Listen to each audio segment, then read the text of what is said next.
Hello and welcome to my dungeon.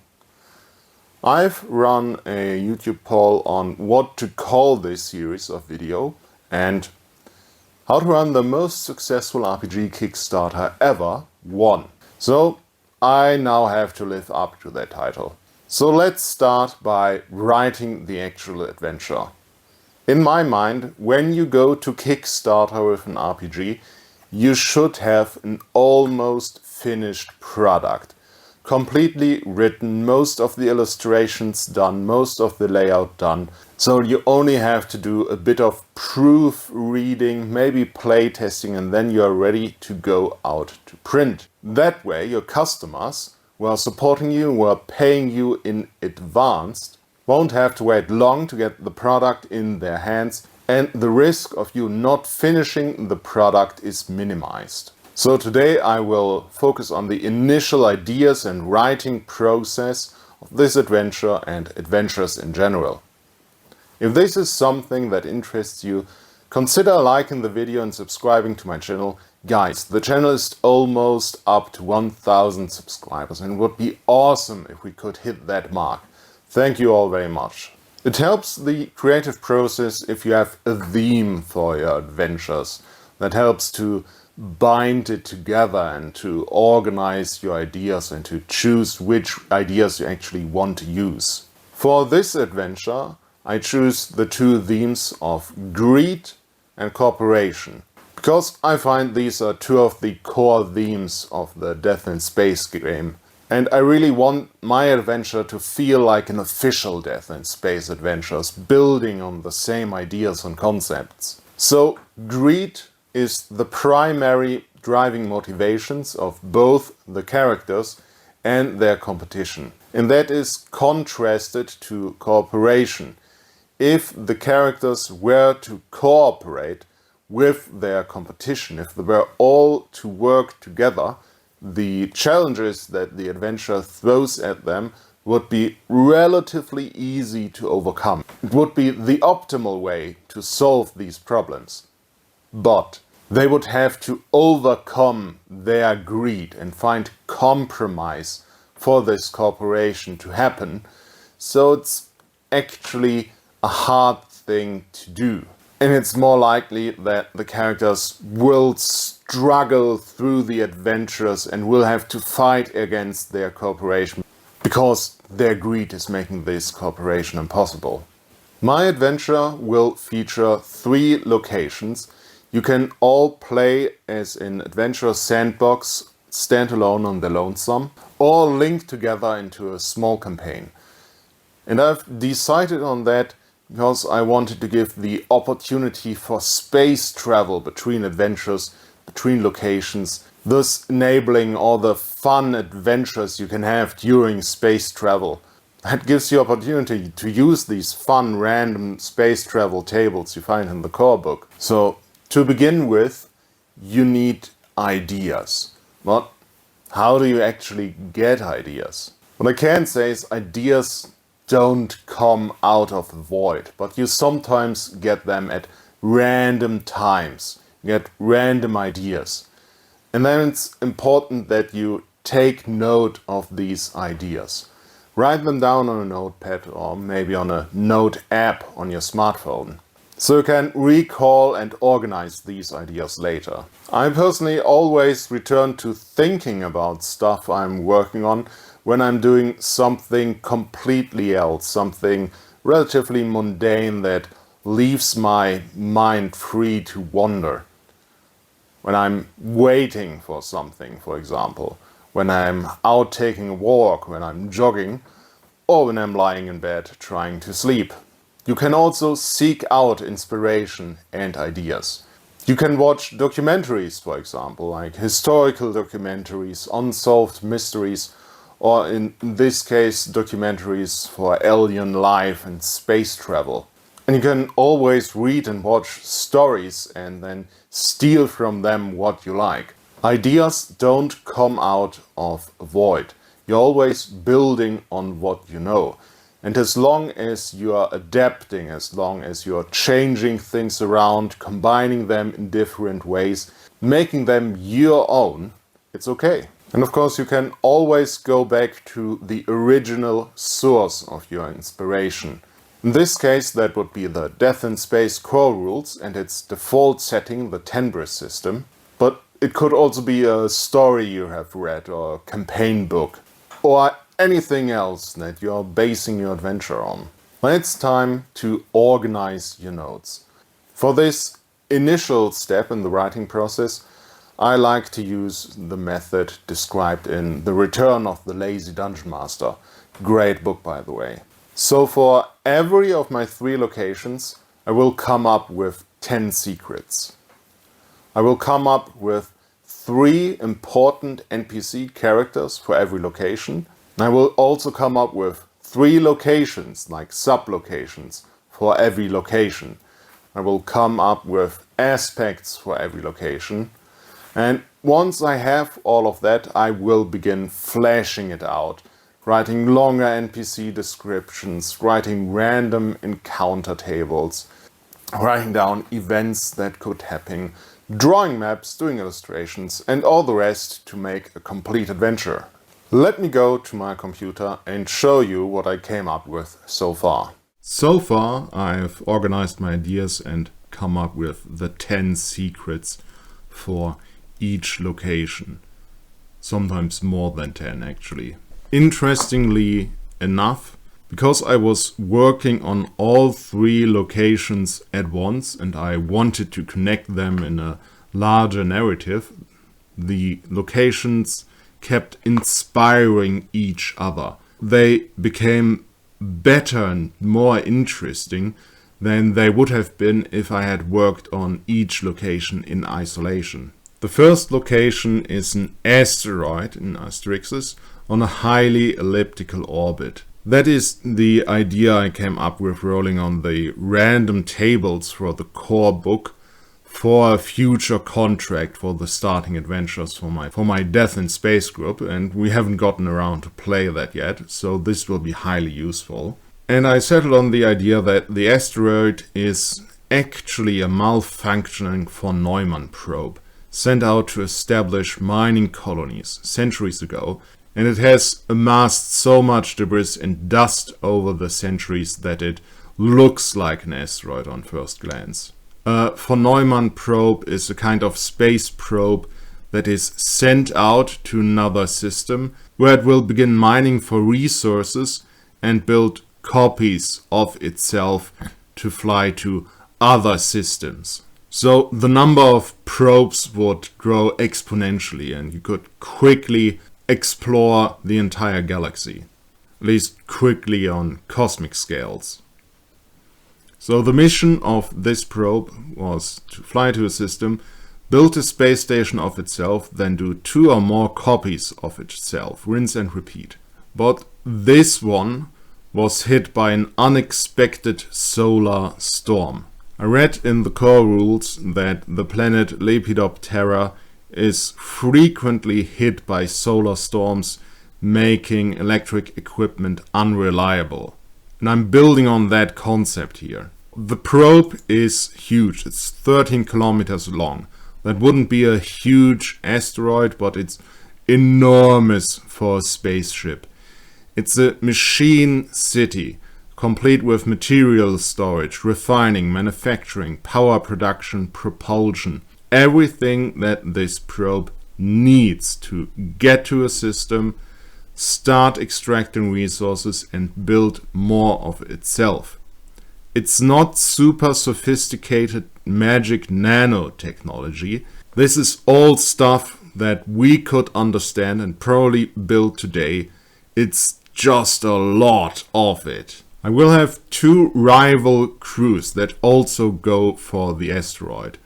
One will go on a contract from the TTO cult, that is the faction on another location, and one will just be a rival salvage team. One of the factions will already be there when the PCs arrive, and one will arrive a bit later to shake things up. The probe is huge, as I said, and mostly in length. Though it is covered in space dust and debris, is not a bulbous shape like an actual asteroid.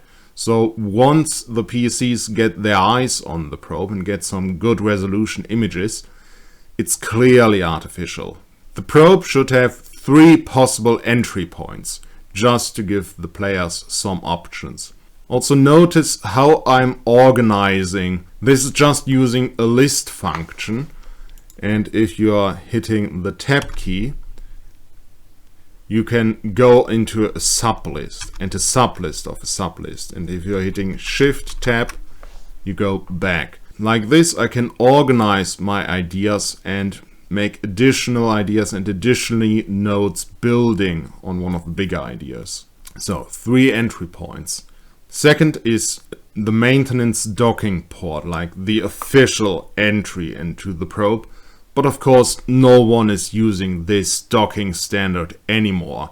So the PCs will have to find a workaround for that. And the third entry is impact crater from an asteroid impact. Now it is mostly covered in dust and debris, still visible as a crater, and you could easily dig into that if you had the right equipment. The probe was built by humans long ago. It was one of the first of its kind that was sent out to explore solar systems and prepare space infrastructure for mining and resource exploitation of the system. It has long been overtaken by modern spacecraft and forgotten.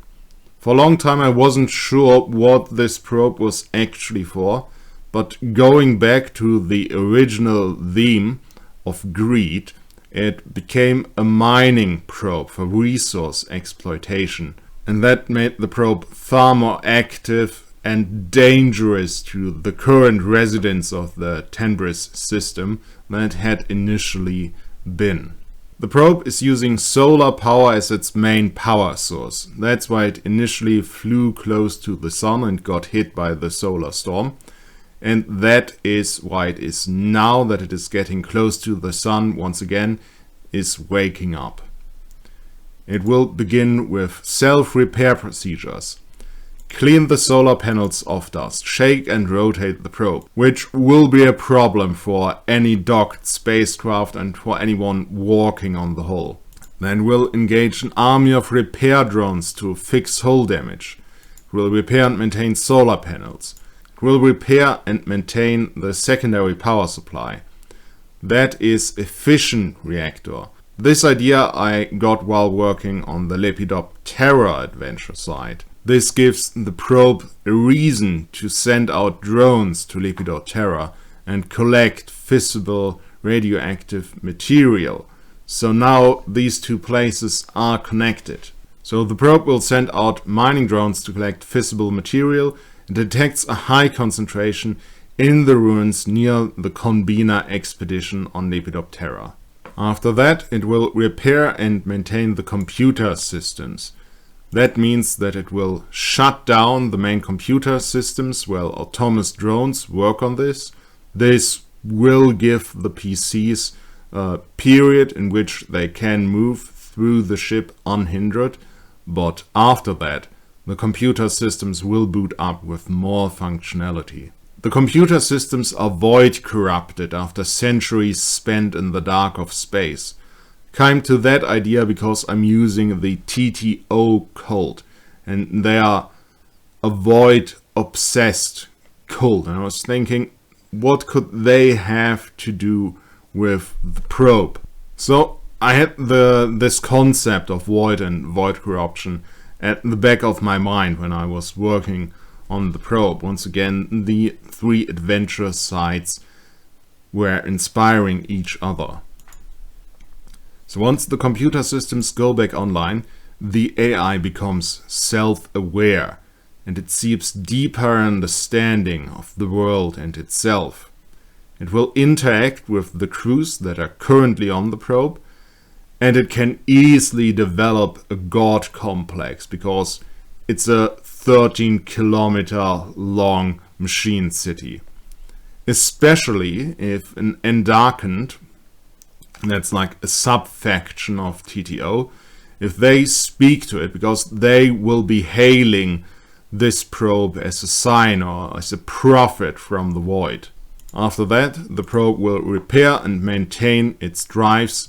Once the drives are repaired, the probe will do a deceleration burn and insert into a more circular orbit closer to the Sun. Some sub-ideas here: 3D printing, repair drones, refining facility, asteroid mining. The probe was not built for war or anything, and it has no real security. It will not even defend itself initially. But the repair drones and the mining drones might interfere with intruders that get in their way. They will not recognize them as attackers, but they would recognize them as obstructions that they have to get out of the way. For that, they would have cutting lasers, welding tools, glue guns, and drills. If the probe is not stopped in its work, it will begin salvaging nearby space infrastructure for raw materials. It's trying to build more of itself. And it's not programmed to expect any civilization inside of the system.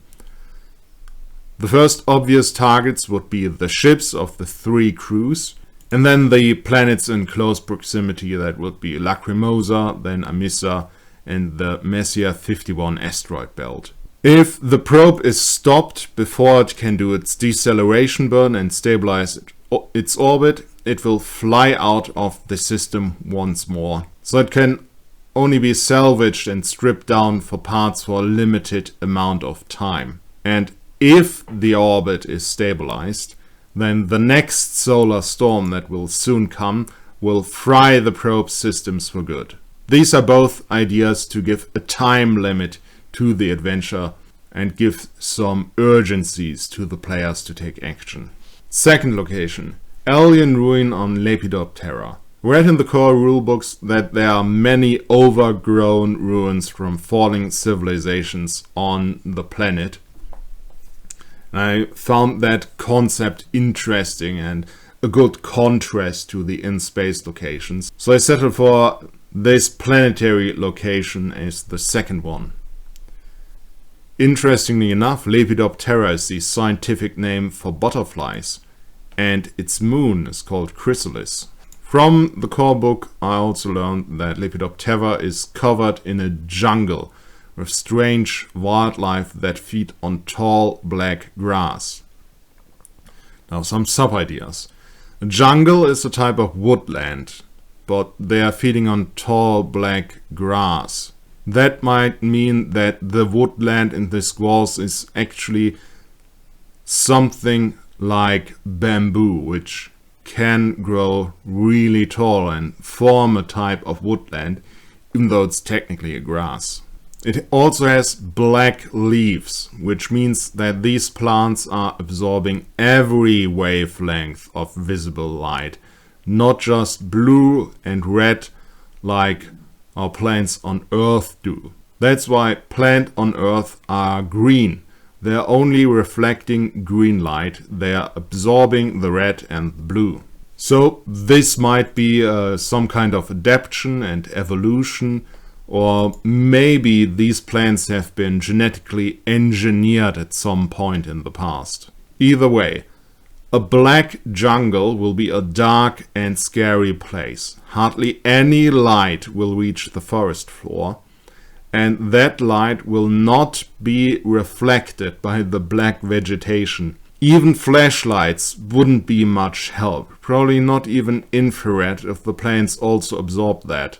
And that could mean that eyes are not a common evolutionary trait in that jungle, like we see on blind albino cave-dwelling animals on Earth. So you can see how from this initial prompt and this short description in the core rulebooks, I get so much inspiration and ideas that build on that. But still, not coming from a void, all of this is building on something I already know.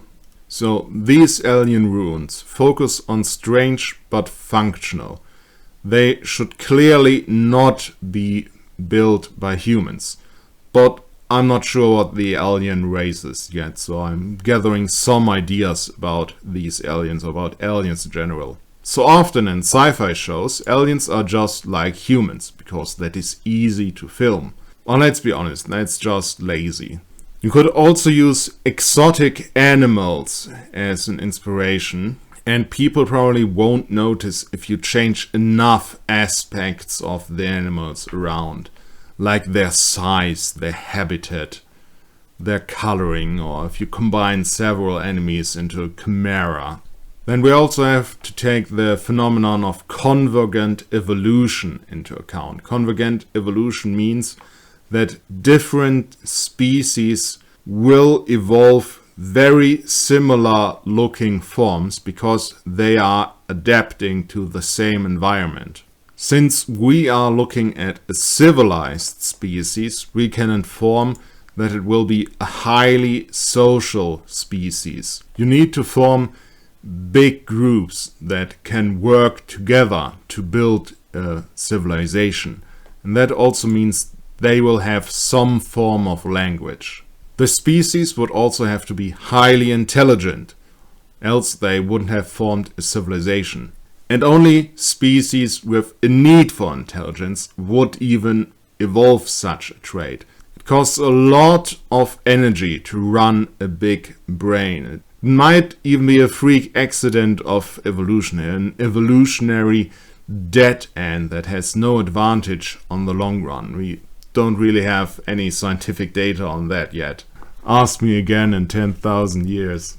But this intelligence doesn't necessarily need to be human-like. It could be a form of swarm intelligence. Maybe a colony of something like ants and bees has become super intelligent. Then these aliens need to be tool users, or else they wouldn't have built a civilization. And that means they have some form of hands that they can manipulate these tools with. Some more random ideas. Maybe it's time to brush up on evolution, early civilization, and watch documentaries about alien life. Or maybe I go with the planet's name as inspiration. Lepidoptera means butterfly, so I could have butterfly people or moth people. Interesting side note, that concept is what I use for the elves, the sun elves and the moon elves in my fantasy setting for Metatheosis.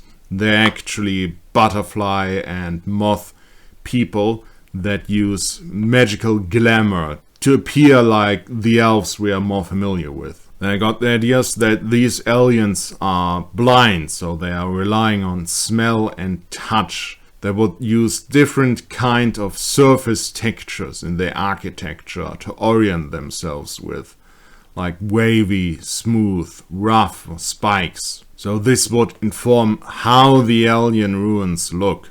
They would have art made from smell, but that wouldn't be around anymore. They would have art that focuses on form and texture, something that is pleasing to the touch. Sculpting would be their major art form. Subpoint 8. Because there are so many solar storms from A Tenebris, all life on Lepidoptera would have evolved to be highly resistant to radiation, else there wouldn't be any life on the planet. And I had the idea about some kind of nuclear reactor in those ruins before, but now I have a good reason why and how they could have done it. Because they have evolved to be highly resistant to radiation, they wouldn't mind using nuclear fission as an energy source. And only the most radioactive of nuclear waste and material would be a health hazard for them. And to handle this material, they could use expendable workers.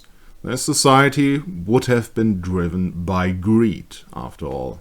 Though using this and using their workers like this would have made them infertile in the long run, with genetic mutations adding up over several generations, thus giving us a reason why the civilization eventually fell. Now, as our point of outside interaction and human civilization on the planet, I've chosen the Conbina Corporation from the expanded map of the Tenbris system, because they do a lot of agricultural and pharmaceutical research.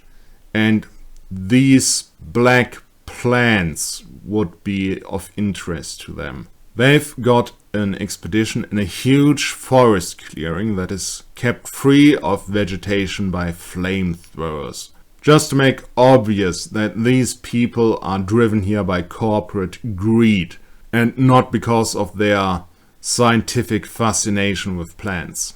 They're researching the local plant and wildlife, taking DNA samples, modifying earth plants, modifying Lepidoptera plants, and they're growing experimental plants in greenhouses that could be called black houses because all of the plants in them are black.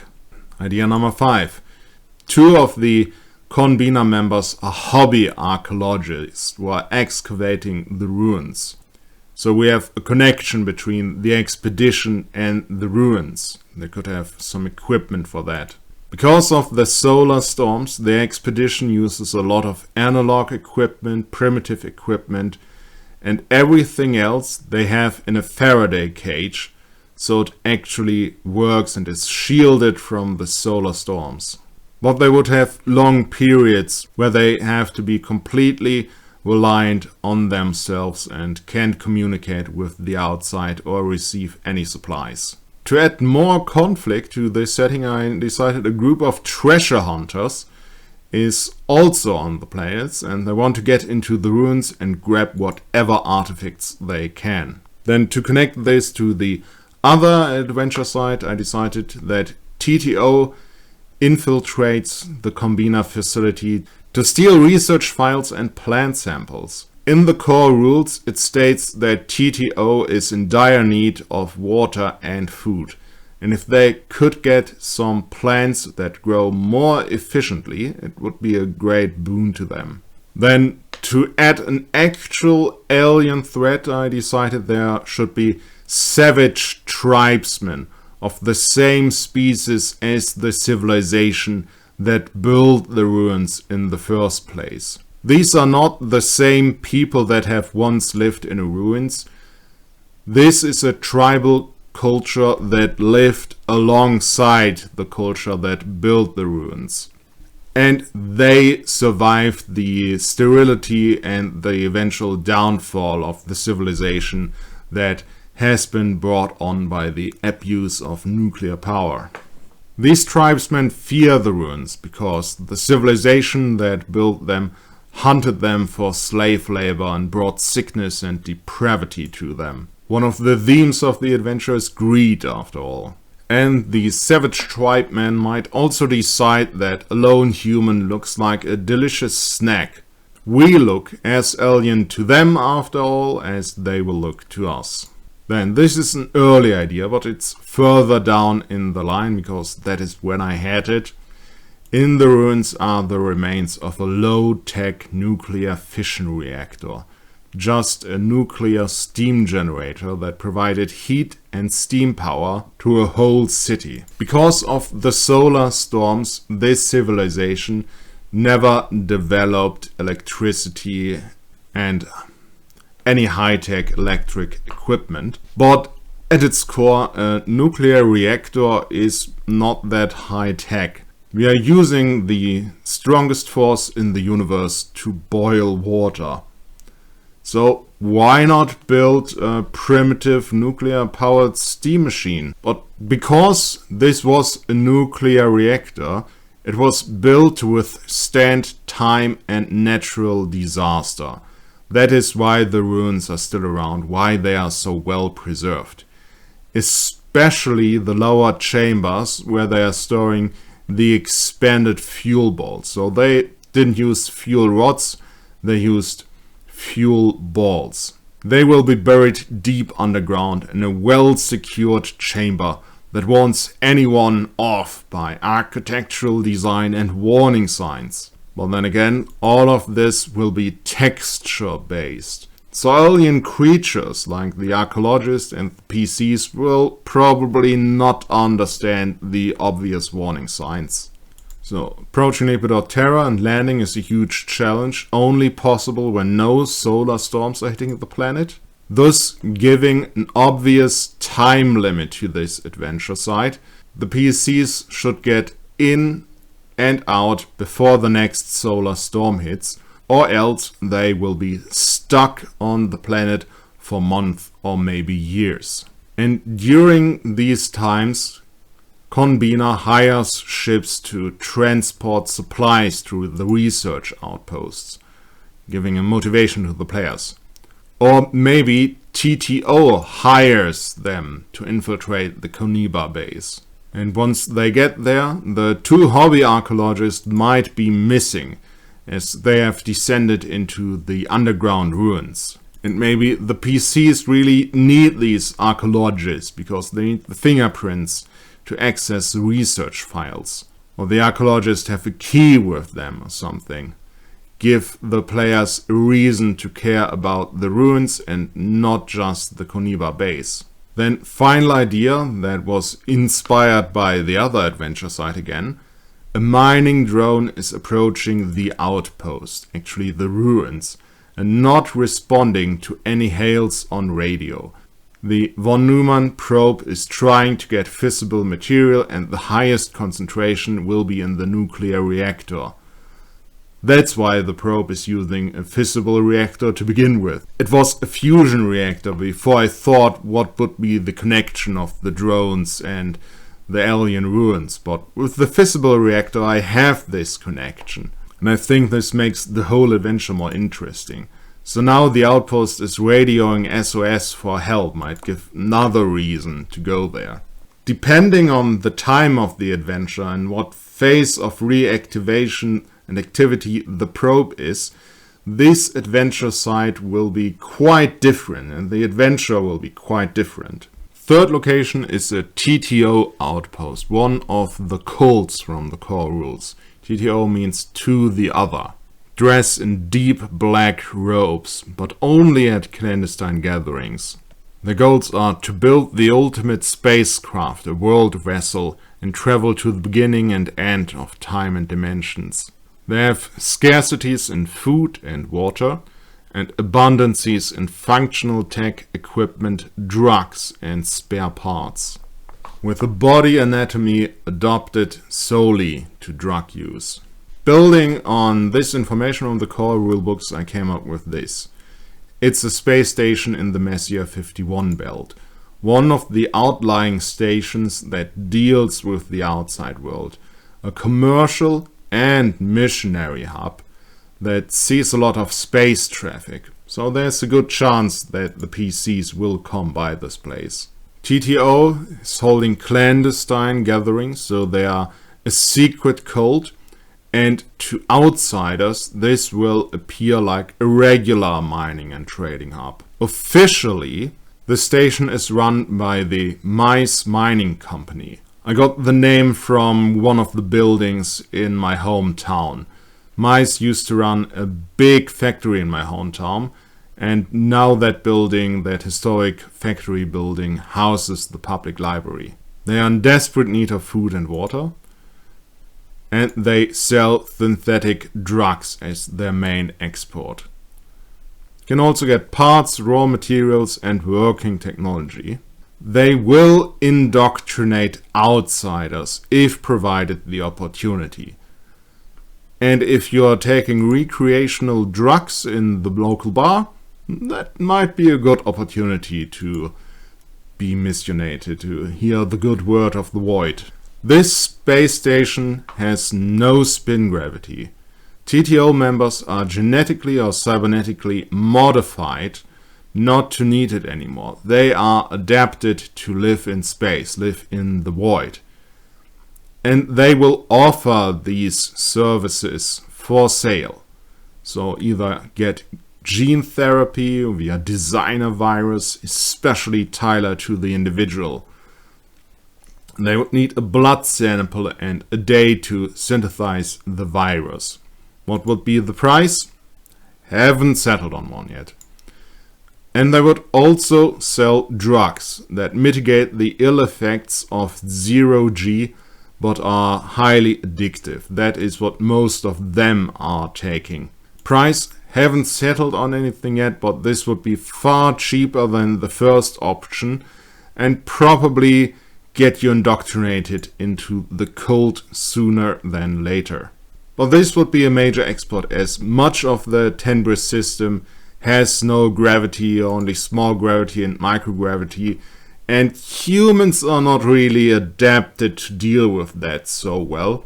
So for medical reasons, this would be highly sought after product and service.